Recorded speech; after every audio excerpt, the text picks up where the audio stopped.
The 1980s are like the golden age for horror movies.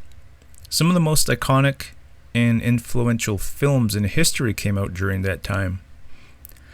These movies were all about being innovative, going over the top, and really tapping into what people were worried and curious about back then.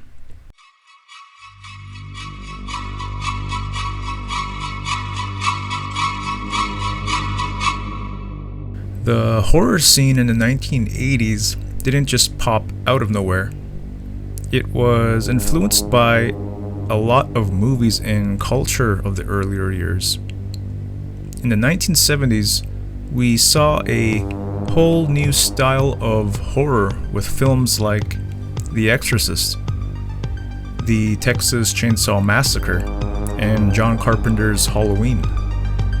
These movies brought a more realistic and gritty approach to horror, focusing on freaking you out mentally, talking about society, and feeling really real. The 1980s took these ideas and cranked them up a notch, getting even more creative and pushing the limits of what horror can do. The horror movies of the 1980s were heavily influenced by special effects technology. Advances in prosthetics, animatronics, and makeup effects allowed filmmakers to create more intense and visually impressive scenes of violence and horror. Special effects artists like the great Tom Savini, Rick Baker, and Stan Winston played a big part in shaping the striking and often shocking imagery of the 1980s horror films.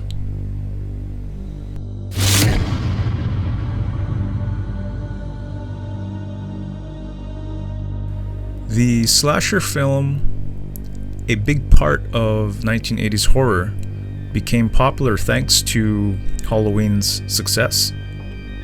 Movies like Friday the 13th, A Nightmare on Elm Street, and Child's Play were not just big hits, but also made a huge impact on pop culture. These movies usually had a masked or disguised killer hunting and killing a group of teenagers, often at places like a summer camp or in a suburban neighborhood. Slasher film was known for its focus on graphic violence, intense scenes, and a pattern that often included a final girl who survived the killer's attacks. The slasher genre capitalized on the fears of its time, specifically concerns about the safety of the suburban life and the vulnerability of young people. Iconic figures like Jason Voorhees, Freddy Krueger, and Michael Myers presented an unstoppable, malevolent force that posed a threat to the innocence of the young.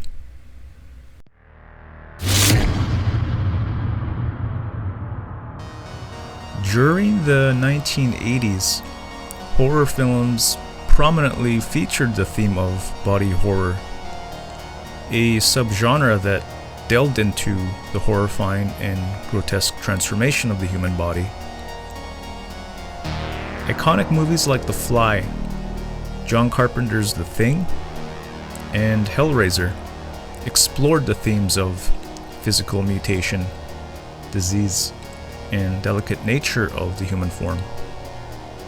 These films often provoked intense reactions from viewers as they depicted bodies undergoing mutilation, deformation, and invasion by otherworld entities. The body horror films that were popular in the 1980s reflected society's fears about diseases, pollution, and the breakdown of the human body. The AIDS epidemic, which started in the early 1980s, also added to the fears about the vulnerability of the body. Some critics even say that movies like The Fly can be seen as symbols of the devastating effects of the disease.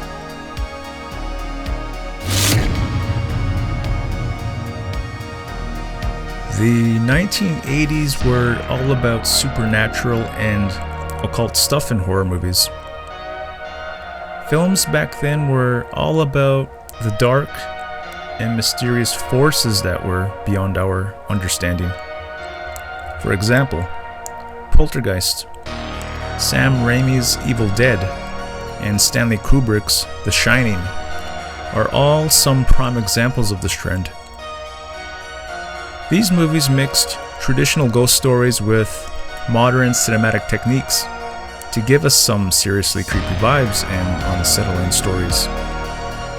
These movies often tackle stuff like possession, spooky places, and the fuzzy line between the living and the dead. The special effects in supernatural horror flicks are super good at making creepy and unreal visuals, like the freaky dreamscapes in A Nightmare on Elm Street, or the gross demonic makeovers in The Evil Dead.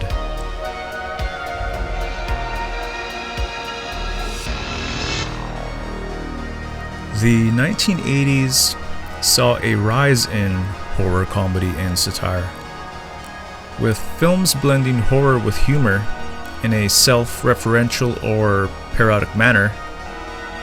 Examples include movies like Gremlins, The Return of the Living Dead, and An American Werewolf in London.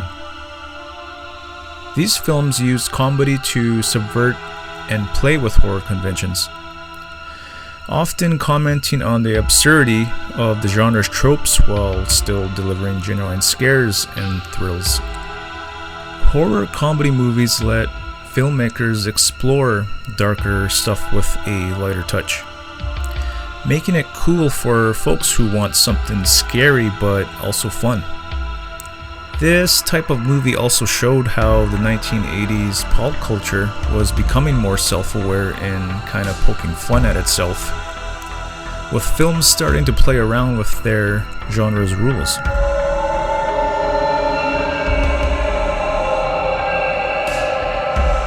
The horror movies from the 1980s made a big impact on both the genre and pulp culture. A lot of the scary movies from that time made a lot of money, which led to making more movies about the same characters. Movies like Friday the 13th, Nightmare on Elm Street were super popular and had a lot of sequels, as well as toys, and they even made them into TV shows. It really made those characters a big part of our culture. The horror movies in the 1980s weren't just scary stories. They reflected the cultural and political fears of the time. The decade had a lot going on, with the rise of consumerism, the scary possibility of nuclear war, and the AIDS crisis.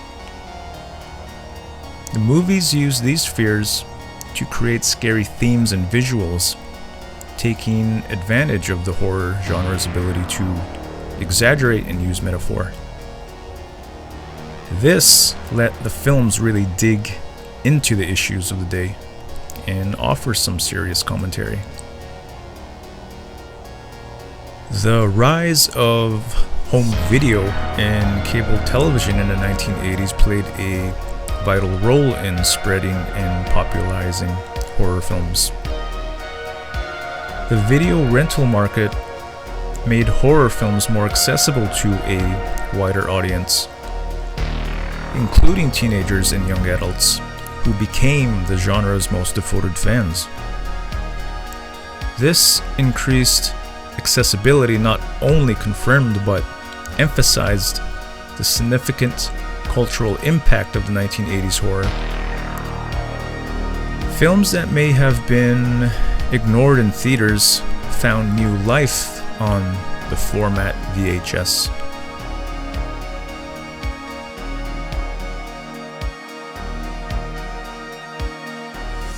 The 1980s were a game changer for horror movies, with a ton of creativity and fresh ideas. From slasher films to exploring body horror and supernatural themes, these movies really hit on the fears of that time. They made a huge impact on the genre of pop culture. Even now, we still love going back and celebrating these 80s horror films, showing how much they still interest and excite us. I think it's safe to say that the 1980s were a pretty big deal for horror cinema, don't you think?